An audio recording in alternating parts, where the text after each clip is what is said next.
मगर मैंने सुना है कि साउथ अफ्रीका में आप कुछ सफारी वफारी में भी गए थे इकट्ठे, मैंने कुछ पिक्चर्स देखे थे। जी, सफारी में यस, बहुत वहाँ के काफ़ी मुझे कुछ चीज़ें याद है, ज़रूर बहुत मज़ा आया था। लेकिन एक जो इंसिडेंट हुआ था, चीता वॉकिंग।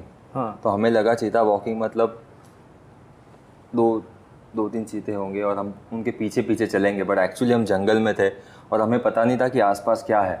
अच्छा। और जब हम बीच में पहुँचे, प्रॉपर जंगल में पहुँचे, तो 20 या 25 मीटर के डिस्टेंस में दो चीते थे और उन्होंने एक शिकार की थी।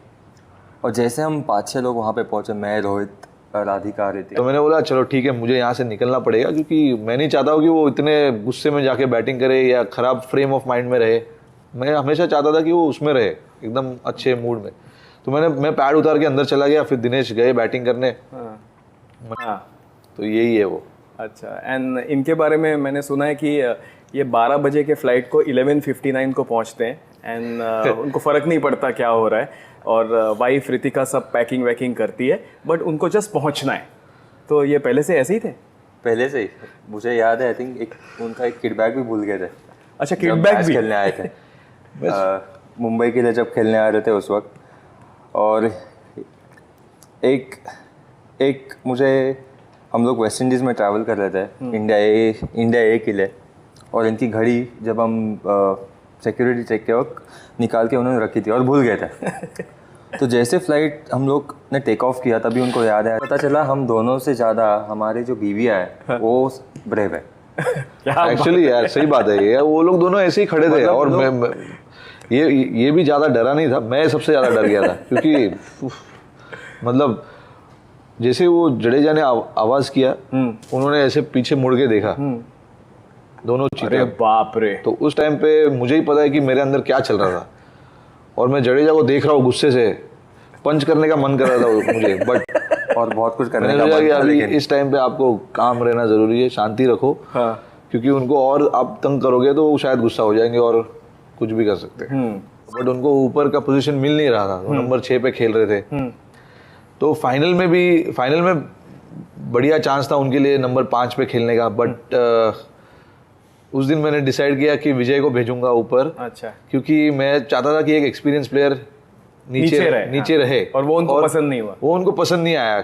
बट मैंने सोचा कि उनके डेथ में डालने के लिए 2 एक्सपीरियंस बॉलर है। मैं मेरी अपनी घड़ी भूल गया था, लकीली वो घड़ी मेरे साथ थी। हाँ। और तभी उनको पता चला कि उनको, क्योंकि लकीली क्या हुआ, हम दोनों बाजू बाजू में बैठे थे उस वक्त। तो ऋतिका के पहले ये जिम्मेदारी आपकी थी, रिमाइंड करना। ये बचपन से आदत है, ये मुझे छोड़ना है। बहुत कोशिश करता हूँ। हाँ। अपने फ़ोन को यूज़ करता हूँ, अलार्म लगाता हूँ, हाँ। रिमाइंडर लगाता हूँ, बट अभी काफ़ी बेटर है। बट हाँ, ये एक आदत है जो मुझे सुधारनी है। बिल्कुल। You guys are friends on field, off field. On field partnership तो आपने काफ़ी की है, फिजूर और रूबेल हुसैन, और उन्होंने उस टूर्नामेंट में अच्छी डेथ बॉलिंग की थी। तो मैं चाहता था कि दिनेश रहे उस टाइम पे। एक्सपीरियंस बॉलरों के अगेंस्ट एक्सपीरियंस बैट्समैन का रहना ज़रूरी होगा।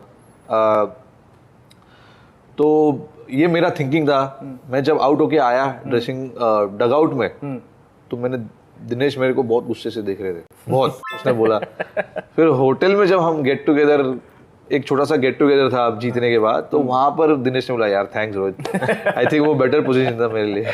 सो DK, please listen to Rohit every time you right. What about you Jinx? की डिसीजंस कैप्टनसी के, how do you take it? Is it like fast decision? Is it like वो huddle में आप decide करते हो? होता क्या एग्जैक्टली?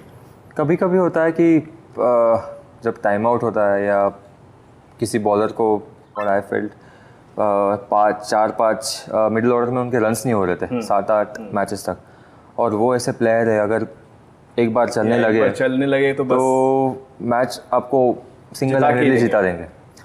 तो बहुत लोग कह रहे थे कि अगर उनको बिठाएंगे हम, किसी और को खिला सकते हैं 4-5 पे